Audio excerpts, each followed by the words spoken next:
Welcome to the James R. MELLOR Lecture. This lecture showcases an individual whose leadership has contributed to the public good.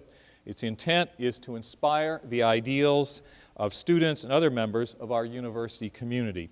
It is made possible through a substantial endowment provided by Jim MELLOR, class of 1952E and 1954E, and also Suzanne MELLOR, his wife. Jim, we so much appreciate your support.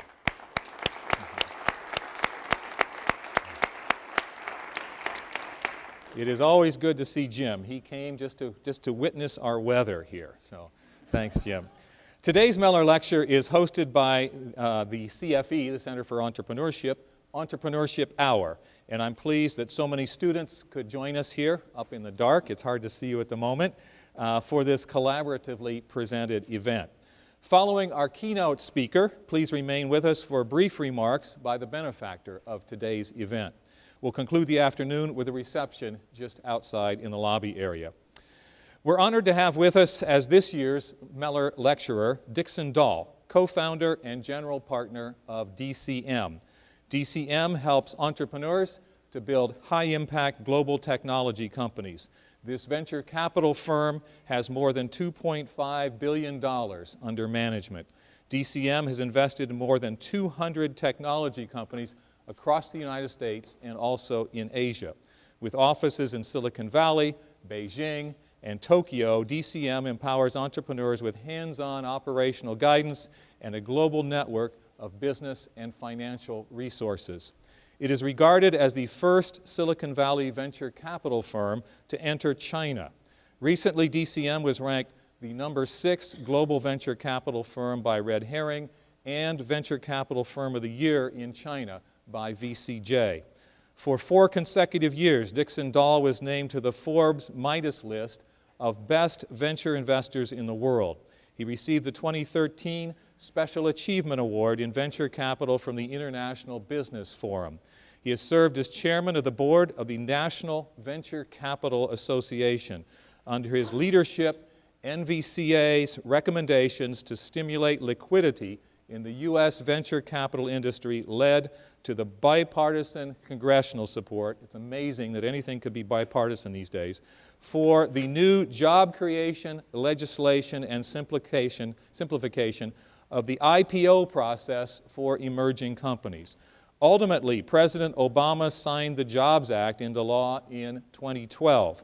In an article last year in the San Jose Mercury News, Dixon was quoted as saying, "A thriving VC industry is vital to job creation, improving people's lives, and stimulating economic growth."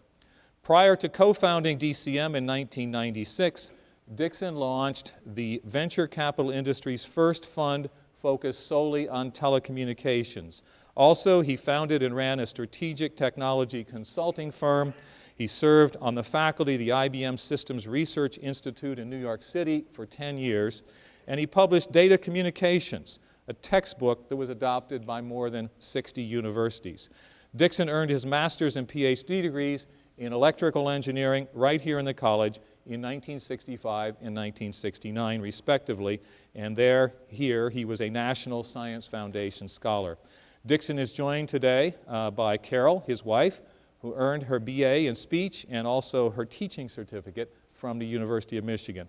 Also, we're pleased to have with us several distinguished longtime friends of the Dahls who live in this area.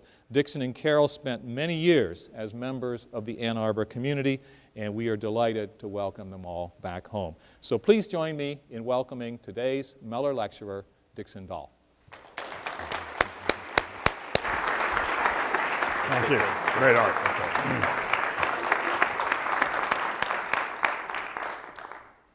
Before discussing the subject of my talk, I want to start out by telling all of the students that you have picked a fabulous place to come and get educated, and you're going to someday be very, very proud of the degrees that you have from the engineering school here or the other related schools at the University of Michigan. And one of my hopes today is to get you excited about all the opportunities that lie out there as you go forward and finish your academic careers and move on into the real world or whatever else life has in store for you. I also wanted to thank Dean Munson and Mr. MELLOR for those wonderful opening remarks. Thank all of our friends who he referred to from the Ann Arbor area. And most of all, my lovely wife, Carol, and Bess, who's best friend, for all of her support and companionship over the years. And so we're now about ready to get started. What I want to do is talk about very briefly the subject of why this technology business that you are all involved in or hope to be involved in someday is really vital to the world. This is not a narrow statement, it's intended to be a broad statement. And I think there's an awful lot of need for people broadly to get educated about where jobs come from and all over the world, but certainly here in our own country. And the primary source of jobs, if you go back and look through studies by the Kauffman Foundation, I'll cut right to the chase. It's a combination of investment by angels and venture capitalists and small businesses. And if, in fact, there's evidence out there all over the marketplace that if we didn't have those forms of investment, we would have had no new jobs created in this country in the last 25 years. The annual revenue of venture-backed companies is 21% of the U.S. GDP. Just for those of you that would like a layman's definition, venture capital involves 4 steps here, where a fund like the ones that we have organized goes out and raises capital from limited partners.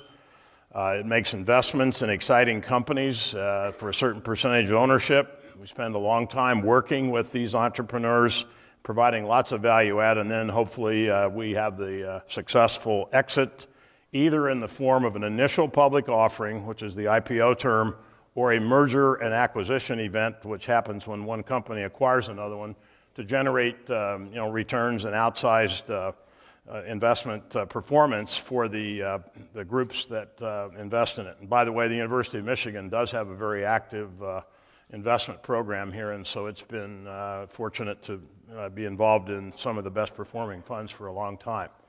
Why does this matter?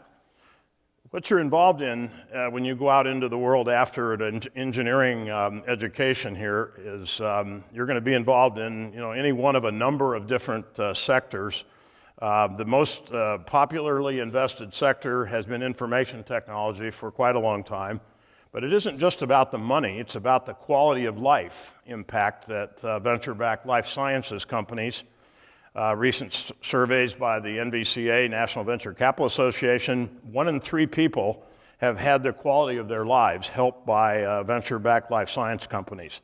And clean tech is a similar effort designed to make us become more energy independent, and a lot of very great companies have contributed to that.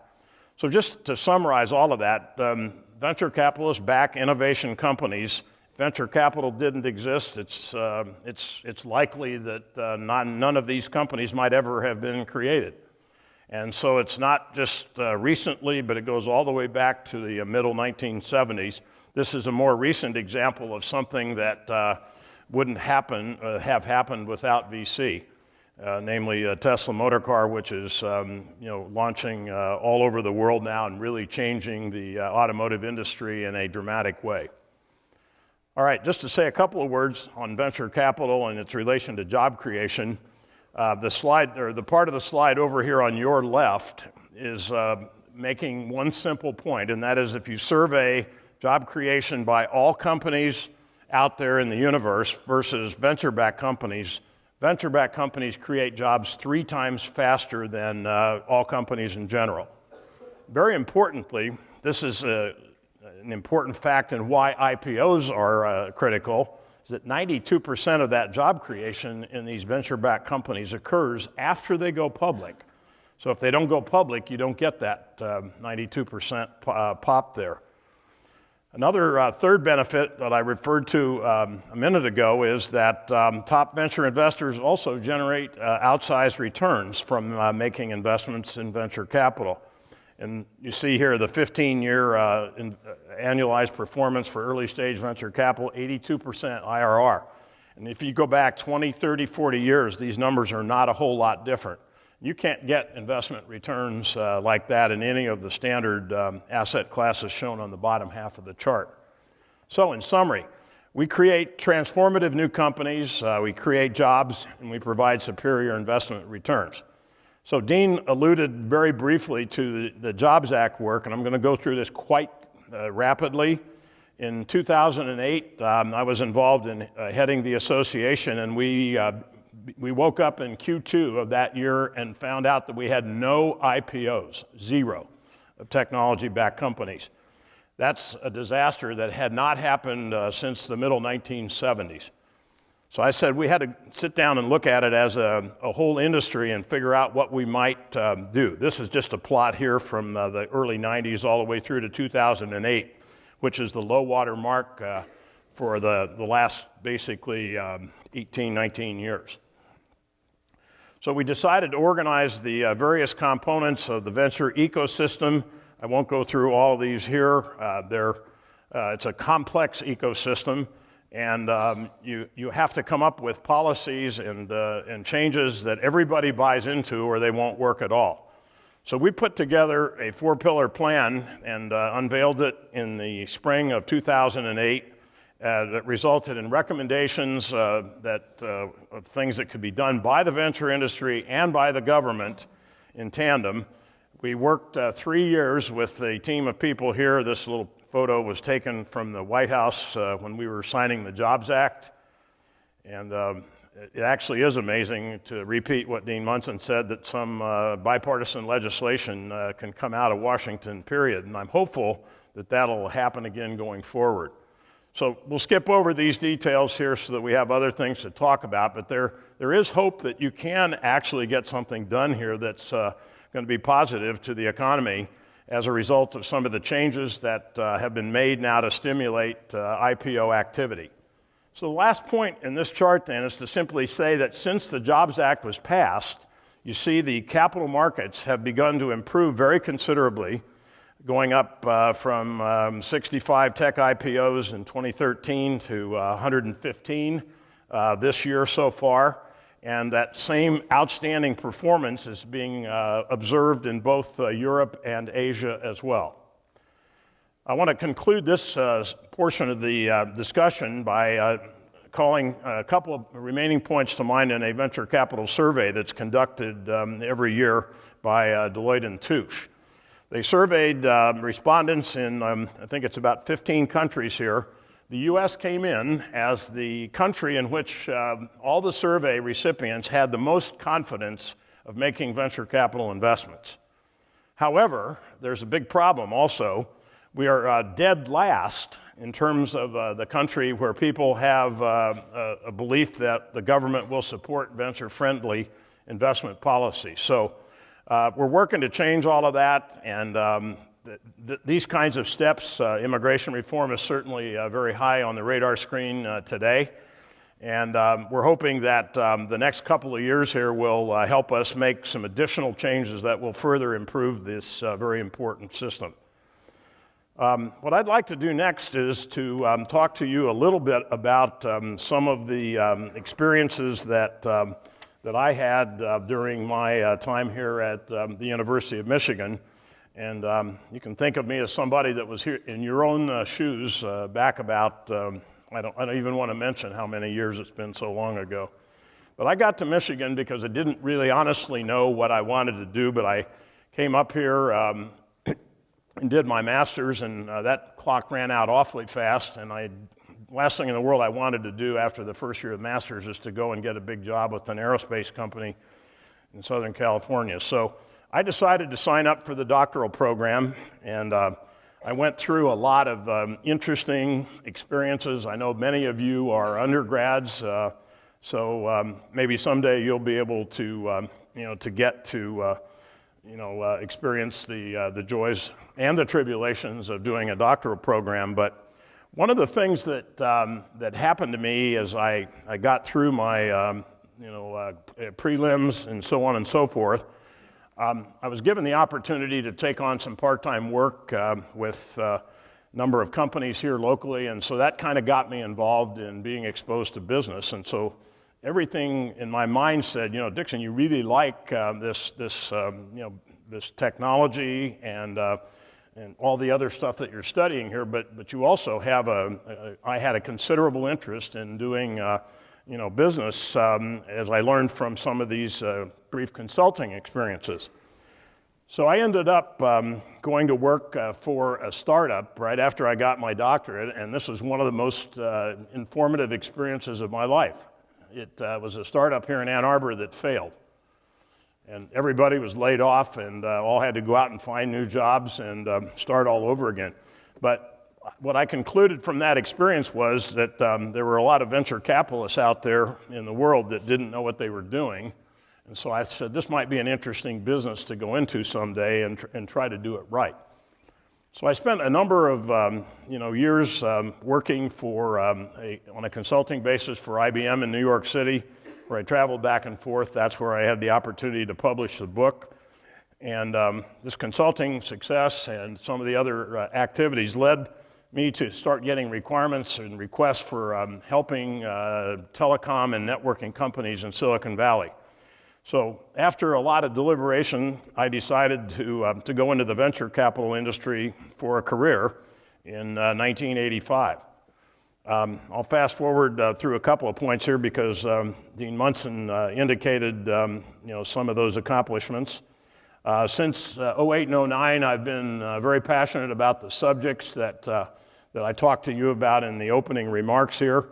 And I'm now looking forward to spending more time on philanthropy. I'm going to continue to be very actively involved in doing deals and working with organizations that where I think I can make a difference. And I really look forward to continuing to make a contribution in meaningful ways here at the University of Michigan. So I wanted to insert a couple of personal experiences here about my actual getting the PhD here. My degree came, as was indicated, in 1969. Here's an interesting fact. At that point in time, computer science and electrical engineering had not yet crystallized or matured to the point that they have since then. So we were actually given the opportunity to select either title on our degree. And that was the last time that was ever possible. After that, you had a certain curriculum, you had a certain degree to go with it.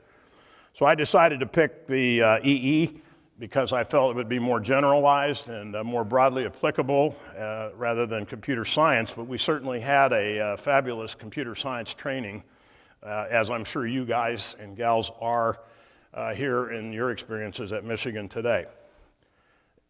Getting the doctoral degree is a long and sometimes frustrating process that requires patience and perseverance. There's a significant opportunity for you to learn how to solve really complex problems because you get forced to look at what you want to do for your doctorate and define the problem and so on.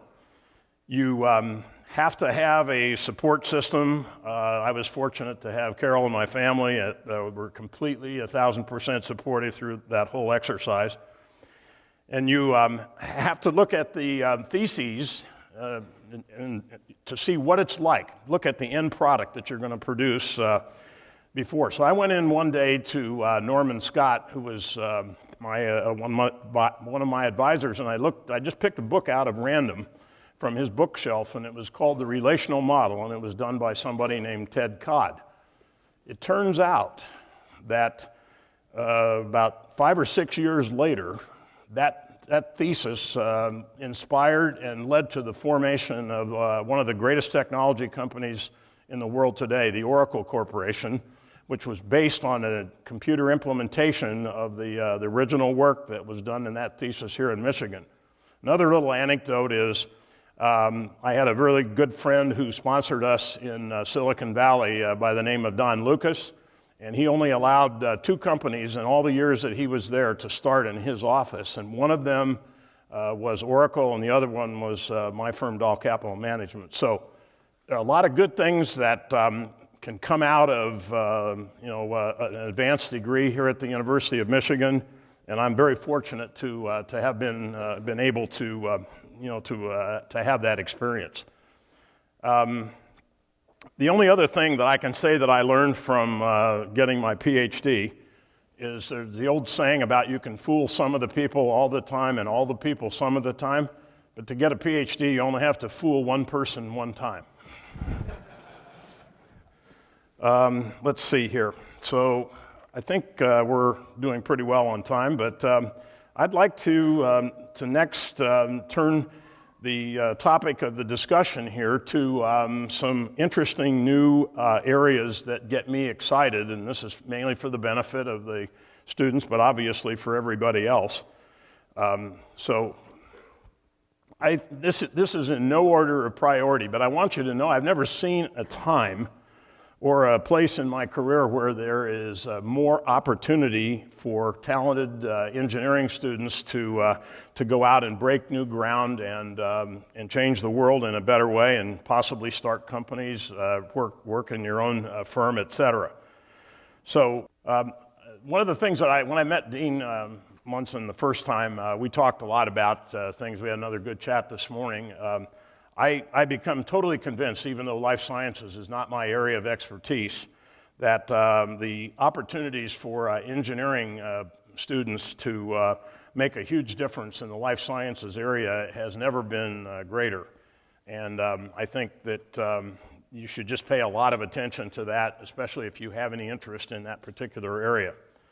Another thing that is very transformative and very important these days is the topic of, I don't like the topic, but some people use the term big data. I much prefer to call it data analytics, which is capturing all the huge amounts of information that go on in complex technology environments and allowing that data to be converted to information so that people managing and using these complex systems can make better decisions. And I think that area is just barely scratching the surface right now in terms of additional opportunity here. I think that the whole mobile area of applications and the social networking ecosystems is still in its early stages of infancy. I believe that the area that I got started in, communications infrastructure, is undergoing a massive change right now, in which the telephone companies are merging with the content companies like Netflix and with mobile companies, and all these kinds of traditionally separate or disparate components of the communications ecosystem are now coming together. And there's a huge transformation going on all over the world in these regards. I think that the role of content, and just think about that. The best way to think about what I mean by content is the stuff that you see when you watch Netflix. The traditional television is going away as fast as you can possibly imagine. Millennials today don't watch traditional television. If you talk to any of your family down in that age group or any of your children and watch what they look at, the idea of a big dedicated screen in people's living rooms is, except maybe for some of those at my age, is going to go away very, very fast. About 10 years ago, the old statement in the cable television and satellite industries used to be that distribution is God and content is king. Now that algorithm has flipped its head because distribution is king and content is now God.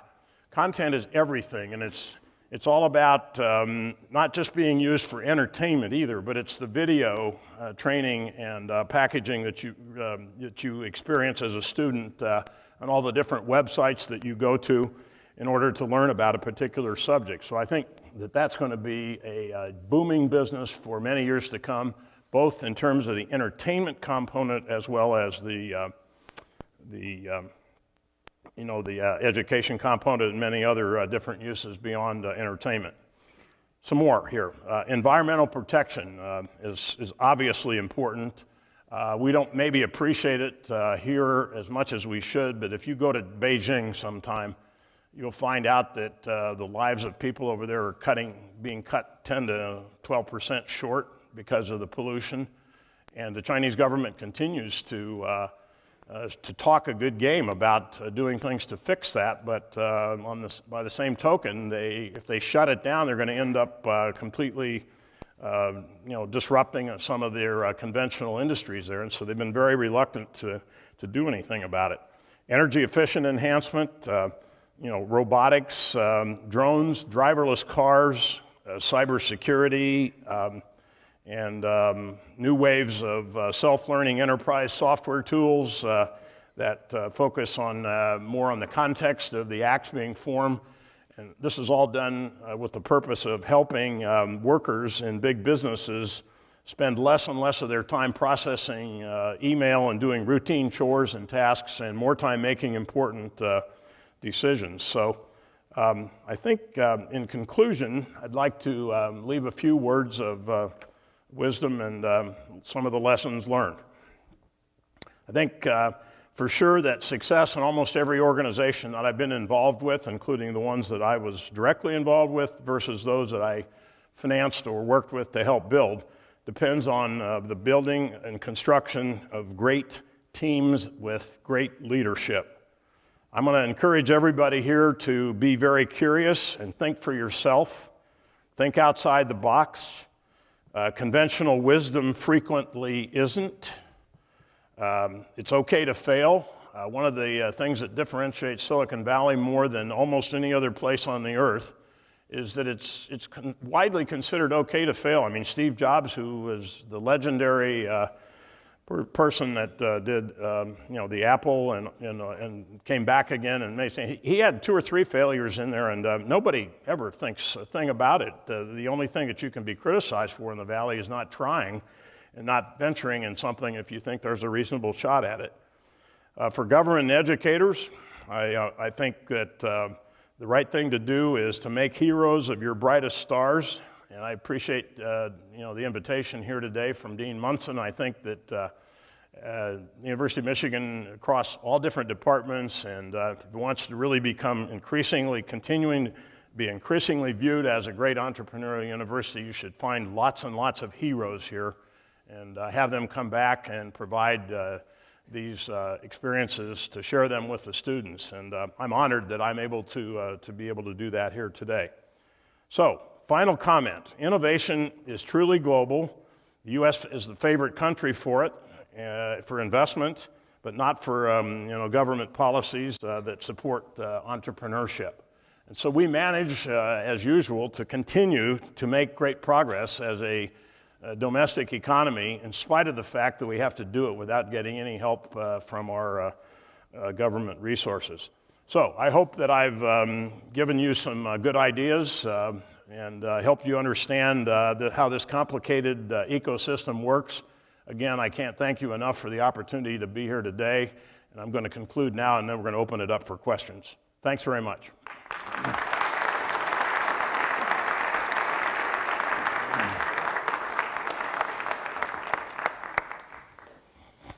Thanks very much, Dixon, for a really informative talk and a really quick tour of what's occurred over the last several decades in entrepreneurship. So we will open it up to questions now, and I can't see too well in the auditorium, but we have microphones at the bottom of the steps, and anybody is welcome to come down, and it'd be best if you could use the microphone since this is being recorded, but feel free to find your way down, ask a question. One question I'll ask to get us started, Dixon, is really kind of specialized to higher education. There have been some VC firms making investments in online education and MOOCs and new methods of learning. Do you have any opinions on that? It's been a tough area so far to make money, and there does not appear to be any particular model that everybody is agreeing to. One of my best friends is the economics professor at Stanford, and they're putting all of the Stanford, the real superstar undergraduate courses online, and that's been going pretty well. I'm also on the board of the Jesuit University in San Francisco, and we've had some experiences in trying MOOCs. So I think that the ideas associated with MOOCs, and there's some central ideas that are working, which is to use the flipped classroom, where a guy like John Taylor, who's one of the leading economics teachers on the planet, doesn't give the lectures anymore, but he comes in and actually has an interactive session a couple of times a week with the students. I think that is a kind of a no-brainer as far as one element of the model that could be incorporated. But there have been companies like, I don't want to pick on anybody, but Coursera, EDX, and some of them started out as nonprofit.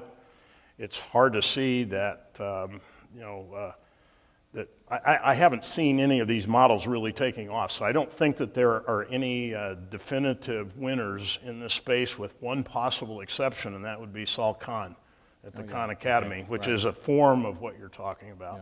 Yeah. And that one is widely, by the way, I sat at a function with him not too long ago, and he has hired one of the greatest teams. 20, 25, 30 people work there, and they don't get equity, which is shocking in the Silicon Valley. These people are just working for the common good and the joy of helping others, and they get paid good salaries and good bonuses, but it doesn't follow the it defies the conventional model of starting a company like that I had up there. So he's never taken venture capital. I keep asking that, but John Doerr, who backed it, he said that it's just not something they want to do. I mean, I guarantee you, if they wanted to do venture capital, John Doerr was all over that, and he would have put some in, but they just didn't want it. Another question, heading our thoughts overseas. You got involved as a venture capitalist very early in China. So what led you to do that, and how has that turned out? One of the things that I learned long ago in the venture industry is you're always looking for new, interesting areas of growth that will defy the traditional industry growth rates in more traditional sectors. So I had some experiences in the 10 years that I worked at Accel, where I was assigned to go over to Europe and help make introductions and get our portfolio companies hooked up with European distribution partners and things like that. And I saw the effect that it had on the Silicon Valley companies, or the East Boston-based companies, in terms of accelerating their growth. So these companies could become bigger faster because they're addressing multiple geographies at the same time. When I left Accel, I met my co-founder, who had strong ties to Asia, and his vision was, and I totally agreed with it, that there were going to be some huge opportunities in China and maybe some smaller ones in Japan. But when you just look at the size of the Chinese economy and the middle class and all of this, and where they were at that point in time, it was mind-boggling. So we basically invented a model that we used and that worked very well for us, which was finding U.S. companies and then taking and tweaking and optimizing their business model for the Asian environment. And the other big thing that we had to do was to hire people that had considerable Chinese operating experience and really knew the subtleties of the way you do business in China. So we hired somebody that my partner had gone to Stanford Business School with, who started one of the first internet companies, Sina, in China, and he's gone on to have a spectacularly successful run on like a half a dozen companies. So we've had like 10 companies that we've actually taken public in the U.S. that are all totally based, all their operations in China. Wow. And then bringing it back home, you've had all this high-level VC experience, but you started out, you had a startup company. Yep. And things didn't work out. Right. What happened, and what did you learn from that? I was brought in because I had just finished up my doctorate, and it was in networking, and this company was building, at that time, an innovative new product to sell, to get faster performance over dial-up networks. It was a forward error correcting dial-up modem. And I had done some work calculating actual throughputs, and I built a few models where you put in all the variables, and one day I ran a model that put in the performance measures of our product. And I found that because they didn't operate over the most popular protocol, the way IBM was using these things, that the market was going to be incredibly small and specialized. And so I pretty much decided that this thing wasn't going to work out and began looking for a new job. But the other thing I learned there was that you can't overstate the importance of having a strong leader. And that's been the case everywhere I've ever gone. The older I get, the more getting a great CEO in place who can build a great team, the more that becomes important. And then I think I made a comment in my talk about the venture capitalists that put money into this company. They didn't understand the market at all. And they put some more money in when they shouldn't have, and they ended up losing it all. But it's a great experience. Well, I'm still the proud owner of a Sony Betamax VCR, and somehow that didn't match with the standards others were going to follow. Yeah. Any questions from our students? This is the quietest I've ever seen you out there. Yes, sir. Right in the middle. Thank you, sir. I'm also a master's student of electrical engineering and going venture capital. So do you have some suggestions? I think it's kind of difficult to do venture while you're doing your degree. So I would tell you to get your degree as fast as possible and go out and get a good job, for a really transformative company. Just arbitrarily, I picked this name out of the sky, like Google or Apple or Amazon. Any of those companies where money is no object. All they care about is finding the next big thing that's going to really be big and that can be global. And they hire the very best talent that they can get, and they can get the very best talent at almost any school, including the University of Michigan. So I commend you on your choice, and that's what I would do if I were in your position. But in my own experience, I did find an opportunity to do some consulting while I was in school, and that broadened my education and made me more aware of some of the other career choices that went on. But that could never become a primary thing. It kind of had to be done on a secondary or tertiary basis. Other questions? Yes. I think you're coming. Can you expand a little bit more on how exactly you made the transition into venture capital? I'd built a consulting practice, while I was, right after I got out of school, and when I was consulting at IBM, I also had another great consulting client. I was the personal advisor to the CEO and founder of MCI back at a time when it was transforming the telecommunications market. But I went out and put a plan together to try and work through trade journals and go to sessions that the industry put on, and get some personal visibility. And by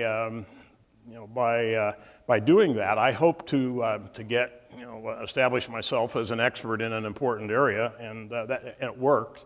And so I had a lot of people from the not a lot, but a significant number of entrepreneurs and board members from Silicon Valley tech companies start calling me and asking me to go on boards in Silicon Valley. And this was right around the time when the networking industry was beginning to explode. That was 3 or 4 years even before Cisco was founded. So I did that, and I found out that I really liked doing that because there's so many more things than such a wonderfully diverse industry in terms of all the skills that you have to have, the things that you keep learning, and the people you keep meeting. If you do your job right, oh, by the way, you get some very nice performance, and if you don't stay in the industry. So it's very much a merit-based system, but has a lot of politics in it, no surprise. Any other questions? Yes, please. Hi, so I worked this past summer in sales for I think the best thing that you could do would be to, you're doing exactly the right thing, right now, or go back and get another job in the summer or whatever it is, like the one that you just referred to. get as much operating experience or technical familiarity as you can. That is, Cloudera is it's the primary platform that people are using for big data solutions almost everywhere that I'm aware of. I work in sales, so I'm aware that they're expanding. Yeah, but that's not an accident. That is a mega trend that's being driven by this big data. And big data is exploding, not just in, I've forgotten what application area did you work in? So I work in sales operations. Okay. Well, but it's such a megatrend that applications that are going to be written that use Hadoop, they're just beginning to get up to critical mass, and companies that have really good teams together in the Valley right now are able to raise enormous sums of money at very high valuations to go out and pursue new industries. And it's not just confined to IT or telecom or anything. It's all these other industries like life sciences, you name it. So that's a really good thing to do. Keep doing it. One last question, and then I want to get our benefactor up here for a couple of minutes. Yes? Hi, I was wondering, when people invest in venture capital, is it more towards consumer product development, such that There's no question but that the consumer internet, which is the first category that you referred to, has been an extremely popular area for venture firms to invest in. There's a couple of nasty little problems that consumer internet investments have, which is you got to figure out ways to make sure you don't spend more to acquire a customer than the lifetime value of it, or otherwise you'll be guaranteed to go out of business at some point in time. But there are other, web-based properties that are trying to appeal. There's enterprise software. There's a lot of new, cloud-based implementations and SaaS-based implementations. I mean, it took Oracle forever and ever to figure out how to do SaaS, and in the meantime, Salesforce.com, where the guy came from Oracle, has built a multi-billion-dollar behemoth, and so it's about being able to adapt to the change and look at the areas that you think are going to have the most growth, and one where you're most comfortable with yourself too. Excellent, Dixon. Thanks so much. Let's thank Dixon Dahl. Thanks, Dixon. Okay, good. Okay. Yeah. Okay.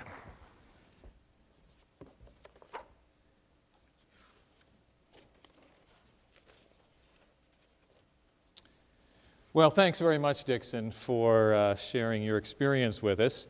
I next want to introduce Jim MELLOR. Jim is a great friend of the University of Michigan and the College of Engineering. His long and distinguished career culminated in service as chairman and CEO of General Dynamics Corporation. Presently, he serves on the board of the Max Planck Institute. For a decade, he was a member of the College of Engineering's National Advisory Committee. He's received many national awards and honors.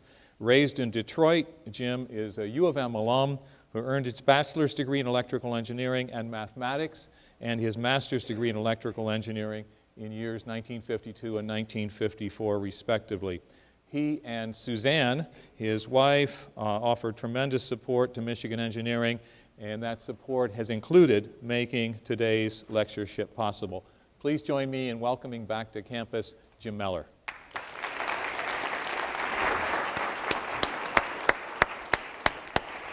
Thanks, Dave.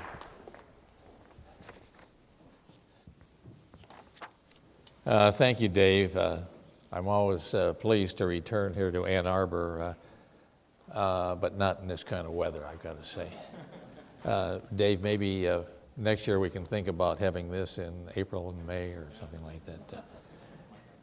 And thank you, Dixon, for a very stimulating talk. Ladies and gentlemen, the talk by Dixon this morning is what the MELLOR Lecture is really all about. Over the last several years, we've heard from a politician, chairman and CEOs from some of our more technology oriented corporations, entrepreneurs, educators, as well as the venture capitalist this morning. Thanks again, Dixon. The common thread is that all of the speakers were engineering graduates. And the bottom line is that in engineering education, the education that many of you here are presently receiving, opens so many doors to you, doors you can't even envision at this point of your life.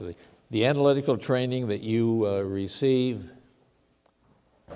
provides you with the knowledge and mindset to solve all sorts of business problems and leadership challenges, and is really invaluable for success in many fields. Sure, after graduation, you'll probably be involved in a technical discipline, a research lab, project engineer, program manager perhaps, and have a great and rewarding career. When I left the university, all I wanted to do was be the best engineer that I could be, and I started out on that path. But somehow I got diverted, perhaps some good advice from close friends, mentors along the line, and eventually I became, as David's mentioned, the chairman and CEO of one of the most successful aerospace and defense companies in our country. It gave me opportunities I never could have dreamed about, meeting people, visiting countries, beyond my wildest expectations. This lecture series is intended to make you aware of a broader world out there and help you prepare for it, and recognize that your education here at Michigan Engineering really well positions you to address a wide range of these opportunities. Thank you very much. I look forward to seeing you again next year. Perhaps it'll be a little warmer, and good to see you all. Take care.